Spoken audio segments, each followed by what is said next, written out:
Varicose veins కి సరైన చికిత్స కోసం సంప్రదించండి ఎవిస్ హాస్పిటల్. అమ్మా హ్మ్. ఎవరైనా చనిపోయిన తర్వాత హ్మ్. వారింటికి మనం వెళ్ళొచ్చామనుకోండి, హ్మ్. ఏమన్నా ప్రత్యేకించి నియమాలు పాటించాలమ్మా? తప్పకుండా ఉన్నాయమ్మా. హుహు. అందులో వెళ్ళిన సందర్భాన్ని బట్టి కూడా ఉన్నాయి తేడా. అంటే ఇప్పుడు ఆ చనిపోయిన వారు అక్కడే ఉన్నా, అప్పుడు వెళ్ళే నియమాలు కొన్నుంటాయి. హుహు. తర్వాత పలకరించటానికి వెళ్ళినప్పుడు, ఆ 10 రోజుల లోపల వెళ్ళినప్పుడు ఉండే నియమాలు కొన్నుంటాయి. ఆ తర్వాత ఎప్పుడన్నా వెళ్ళినవి కొన్నుంటాయి. ఓకే. సరే అక్కడే ఉన్నారు అనుకుందాం. అనుకుందాం. అట్లా గనక అయినట్టయితే చనిపోయినటువంటి వారి దేహం అక్కడే ఉంటే, ఆ సందర్భంలో అక్కడికెళ్ళొచ్చినటువంటి వాళ్ళు తప్పనిసరిగా ఇంటికి రాంగానే ఏ బట్టలతో వెళ్ళారో ఆ బట్టలతో స్నానం చేయాలి. హుహు. సాధారణంగా మనం కట్టుకున్న మొత్తం బట్టలతో స్నానం చెయ్యం. అవును. సచేల స్నానం అంటారు. హుహు. అంటే ఎన్ని బట్టలతో వెళ్ళామో అన్ని బట్టలతోనూ చేయాలి. అంటే మొత్తం అంతా తల మీద నీళ్లు పోసుకుని, ఈ స్నానం చేయడం కూడా తలంటి పోసుకోకూడదు, తల రుద్దుకోకూడదు. ఒట్టిగా తల నుండి కింద దాకా తడిసేటట్టుగా స్నానం ఇదే స్నానం అంటే. తల స్నానం అంటే అది. ఆహా! మనం మామూలుగా పండగలప్పుడు చేసుకుంటామే, అది నూనె పెట్టుకుని చేస్తాం. ఆ! అది అభ్యంగన స్నానం. అది శుభానికి చేసేది. ఇది అశుభం గనక మొత్తం బట్టలన్నిటి తడిసేటట్టుగా స్నానం చేస్తారు. స్నానం చేసి అక్కడికి వెళ్ళొచ్చినవి ఏవున్నాయో అవన్నీ కూడా తడిపడేస్తారు. సాధారణంగా చెప్పులతో పెడితే చెప్పులు, కళ్ళజోడు పట్టుకెడితే కళ్ళజోడు, ఏముంటే వాటన్నిటినీ కూడా ఒకసారి కడిగేసేయడం జరుగుతుంది. ఎందుకు అంటే ఆ శరీరం అక్కడ ఉన్నప్పుడు అక్కడ ఒక రకమైన వేదన ఉంటుంది. సాధారణంగా ఎవ్వరికీ కూడా చనిపోవాలన్న ఇష్టం ఉండదమ్మా చనిపోవడం అంటే. అందుకని ఆ జీవుడు తాపత్రయపడుతూ ఉంటాడు, వెనక్కి రావాలని వెనక్కి రావాలని చాలా తాపత్రయపడుతూ ఉంటాడు. కానీ దేహం రానియ్యదు. అప్పటికే తలుపులు వేసేసాయి. 9 తలుపులు వేసేసాయి. 9 తలుపులు మూసుకుపోయిన తర్వాత లోపలికి ప్రవేశించలేదు. ఆ ప్రాంతాల్లో ఉంటుంది కనుక ఒక రకమైనటువంటి ఆవేదన ఉంటుంది. తర్వాత ఆ బంధువులందరికీ కూడా ఒక దుఃఖం ఉంటుంది. ఈ దుఃఖం, ఈ ఆవేదన ఇవన్నీ కూడా నెగెటివ్ వైబ్రేషన్స్. ఈ నెగెటివ్ వైబ్రేషన్స్ని మనం ఇంట్లోకి ఎందుకు తెచ్చుకోవాలి? అందుకని అన్నింటికీ పట్టుకుంటుంది అది. అందుకని మొత్తం అంతా సచేల స్నానం చెయ్యాలి. అంతే, అదే ప్రధానమైనటువంటిది. ఆ తర్వాత వీలైతే దైవాన్ని దర్శించుకోవడం, ఇంట్లో అయితే దేవుడికి దీపం పెట్టుకోవడం, దండం పెట్టుకోవడం, ఇవన్నీ చేస్తారు. ఇంకా బాగా సంప్రదాయం పాటించేటటువంటి వాళ్ళు వాళ్ళ మెడలో యజ్ఞోపవీతం గనక ఉన్నట్టయితే దాన్ని కూడా మార్చుకుంటారు. యజ్ఞోపవీతాన్ని మార్చుకుంటారు. అది లేని వాళ్ళకి అది ఉండే వాళ్ళు కూడా చాలా మంది నిత్యం వేసుకోవటం లేదు కదా, గోడకి ఎక్కడో పెడతారు, అప్పుడప్పుడు సందర్భానుసారంగా వేసుకుంటారు. అట్లాంటి వాళ్ళకు నమస్కారం అనుకోండి. ఆచరించే వాళ్ళ గురించి నేను మాట్లాడాను.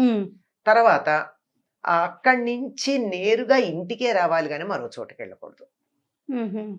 ఇప్పుడు ఎవరైనా చనిపోయారనుకోండి, వాళ్ళ ఇంటికి వెళ్ళాం, వెళ్ళిన తర్వాత మళ్ళీ ఇంకోళ్ళ ఇంటికి వెళ్ళకూడదు మనం. ఎందుకంటే అక్కడికి వెళ్ళి స్నానం చేయలేం. అవును. కనుక ఈ నెగిటివ్ వైబ్రేషన్స్ అన్ని వాళ్ళ ఇంటికి పట్టుకెళ్ళడం అన్నది సరైన పద్ధతి కాదు కదా. అందువల్ల ఇంకెక్కడికి వెళ్ళకూడదు. మనం ఎక్కడి నుంచి బయలుదేరి అక్కడికి వెళ్ళామో అక్కడికి రావాలి. ఒకవేళ నేను మా ఇంటి నుంచి వెళ్ళలా, మీ ఇల్లు దగ్గరని మీ ఇంటికి వచ్చా, మీ ఇంటి నుంచి ఇద్దరం కలిసి వెళ్ళాం, అప్పుడు నేను మళ్ళీ మీ ఇంటికే రావాలి. అందుకని ఇంటికి రాకుండా బయటకు వచ్చే కలుస్తారు తప్ప, ఎవరింటికి తమ ఇంటి నుంచి బయలుదేరిన వాళ్ళు మళ్ళీ తమ ఇంటికే వస్తారు. దారిలో ఎవరన్నా వద్దామంటే కూడా దారిలో కలుస్తారే గాని ఎవరిళ్ళకి వెళ్ళరు. ఎక్కడి నుంచి బయలుదేరామో అక్కడికి. తర్వాత అక్కడి నుంచి వచ్చాక ఒకవేళ ఇంట్లో చిన్నపిల్లలు అలాంటి వాళ్ళు ఉన్నారనుకోండి, వాళ్ళని చూడరు. ఎందుకంటే వాళ్ళు చాలా స్వచ్ఛంగా ఉంటారు. ఈ నెగిటివ్ వైబ్రేషన్స్ వాళ్ళ దగ్గరికి వెళ్ళేటటువంటి అవకాశం ఉంటుంది. అందుకని వీలైనంత వరకు చిన్నపిల్లల్ని చూడరు. పూర్వకాలం అయితే ఇంటి బయటనే స్నానాల గదులు అవి ఉండేవి. స్నానం చేసి కానీ లోపలికి వచ్చేవాళ్ళు కాదు. ఇప్పుడు అటువంటి అవకాశం లేదు కదా, తెలిసి పెడుతున్నాము. అందుకని బయట కాసిన నీళ్లు పెట్టుకుని పాత్రతోనో, ఇంట్లో ఎవరన్నా ఉంటే మరీ మంచిది, లేకపోతే కాసిన నీళ్లు పెట్టుకుని కాళ్ళు చేతులు అక్కడ కడుక్కున్నప్పుడు లోపలికి వెళ్ళి, లోపలే ఉంటున్నాయి కదా మనకి. అవునవును. స్నానాల గదులు. ఆ, అందువల్ల లోపలికి వెళ్ళప్పుడు స్నానం చేయడం, ముందర కాళ్ళు చేతులు ఇక్కడ కడుక్కోవడం, చెప్పులు కూడా కడిగి అక్కడ పెట్టేసుకుని అప్పుడు లోపలికి వెళ్తారు. ఓకే.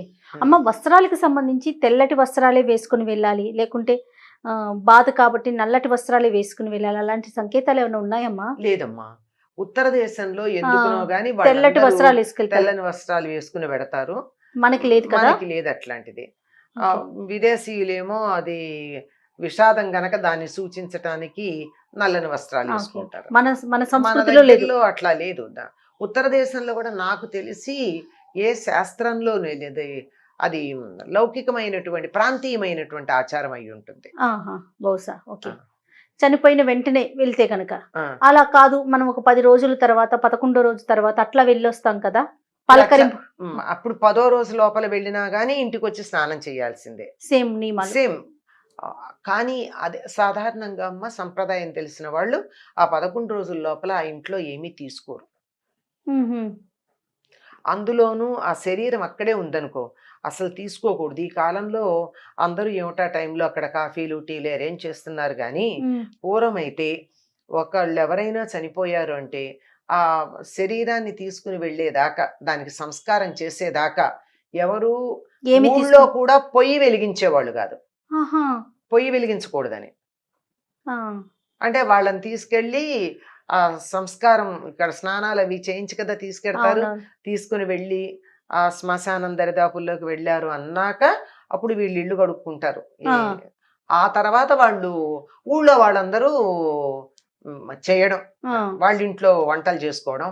దేవాలయం కూడా తలుపులు తెరవరు. దేవాలయంలో కూడా ఆ పులికాపు చేసి అప్పుడు అర్చన చేస్తారు. మ్మ్హ్మ్. అంత నియమం పాటించేవారు. అంత నియమం పాటించారు. గుడి తలుపులు తెరవరమ్మ ఎవరైనా చనిపోయారంటే. ఆహాహా. వాళ్ళు వెళ్ళిపోవాలి, వాళ్ళ సంస్కారం జరగాలి. అప్పుడు గబగబా అర్చకుడు తను స్నానం చేసి గుడిని కడిగి మూలవీర అన్ని విగ్రహాలని పులికాపు చేసి అప్పుడు దీపం వెలిగించి నైవేద్యం పెట్టేవాళ్ళు. ఇది పద్ధతి. కానీ ఈ రోజుల్లో అయితే వచ్చిన వాళ్ళందరికీ మంచినీళ్ళు ఇవ్వడాలు, కాఫీలు ఇవ్వడాలు, టీలు ఇవ్వడాలు, కూల్ డ్రింక్స్ ఇవ్వడాలు చేస్తున్నారు. అంతే. అయ్యాక అక్కడ సాధారణంగా సంప్రదాయం తెలిసిన వాళ్ళు ఏమీ తినరు. అలాగే 10 రోజుల లోపల కూడా సాధారణంగా ఎవరు తినరు. అయిన వాళ్ళు, మైల పాటించే వాళ్ళు, వాళ్ళకి ఆత్మీయులైనటువంటి వాళ్ళు అక్కడ ఉండే వాళ్ళే తింటారు. అలాంటి సందర్భంలో మనం పలకరించడానికి వెళ్ళొస్తే కూడా మైల ఇంటికి వెళ్ళాం గనక ఇంటికి వచ్చి ఇదే విధంగా మొత్తం బట్టలన్నీ తడుపుకుని స్నానం చేయడం అన్నది ఉంటుంది. ఆ తర్వాత 11వ రోజు తర్వాత కనుక అయినట్టయితే స్నానం అది చెయ్యక్కర్లేదు, కానీ నేరుగా ఇంటికి రావాలి, మరెక్కడికి వెళ్ళకూడదు. అమ్మ, 11 రోజుల తర్వాత మనం పలకరించడానికి వెళ్ళేటప్పుడు మనం కూడా తిథి వారాలు ఏమన్నా చూసుకోవాలా? కొంతమంది అది పాటిస్తారమ్మా. మన ఆత్మీయులైనటువంటి వాళ్ళకి కష్టం కలిగితే అవన్నీ చూసుకుని ముహూర్తం చూసుకుని పెడతారా కదా. అదే అదే అది మీ భావన.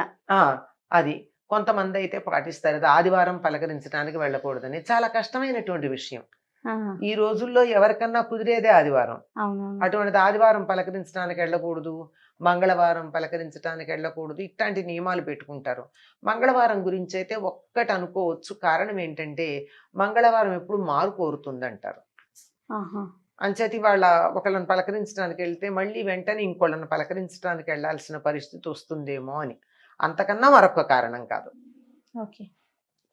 అది మంగళవారానికి ఉన్న లక్షణం. అది ఏదైనా సరే ఒకటి జరిగితే మళ్ళీ రెండోది మళ్ళీ రిపిటేషన్ ఉంటుంది. అయ్యో ఇవాళ ఎవరో చనిపోతే పరామర్శించడానికి వెళ్ళాను అంటే రిపిటేషన్ మళ్ళీ అలాంటిదే వస్తుందేమో అనే ఉద్దేశంతో ఆ రోజు వద్దంటారు. అట్లా ఆదివారం పలకరించడానికి వెళ్ళకూడదు అనుకుంటారు ఎవరికైనా. మరి కుదిరేదే ఆదివారం కదా. అట్లా ఉంటాయి. కొంతమంది ఎందుకో పట్టించుకుంటారు, వీలైన వాళ్ళు పట్టించుకోవచ్చు, కానీ ఆత్మీయత ముందు ఇవన్నీ తక్కువే. అంతే. నమస్తే. నమస్తే.